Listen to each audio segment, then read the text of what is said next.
hello friends की खबर आपनालोকৰ निश्चय ভাল मोरो ভাল বহুত দিন বিৰতিৰ পিছত মই এটা ধুনিয়া ৰেচিপি লৈ আহিছো যেহেতু বতৰ ঠাণ্ডা আৰু মই ভূত দিব গলো ভূত দি পেলাই আহি কিনো কৰিম বুলি এটা ৰেচিপি লৈ আহিছো চাকচোন বনাবলৈ ধৰিছো এটা কেৰাহীত এক কাপ পিঠাগুৰি ভালদৰে সিজাই লৈছো আৰু আনফালে এটা মিক্সিত এটা বিট লৈছো লৈ পেলাই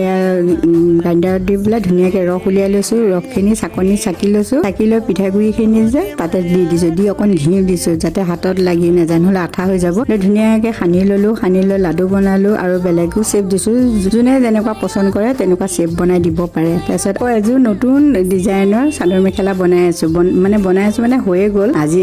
আনি দেখাও নেক্সট ভিডিঅ'টোত আপোনালোকে মোৰ ধুনীয়া এটা লুকিং দেখিব পাব আনফালে এটা কেৰাহীত আধা লিটাৰ গাখীৰ উতলাইছো তাতে দুটা তিনটা মান ইলাচি দিছো আনফালে চেনি দিলো চেনিখিনি আকৌ ইয়াত পৰিয়ে গ'ল দি পেলাই অকণ উতলাম কাৰণ বেছি উতলাবও নালাগে সিজাবও নালাগে এয়া চাওকচোন মোৰ বনাই ৰেডি হৈ গ'ল কেনেকুৱা লাগিছে জনাব নাপাহৰিব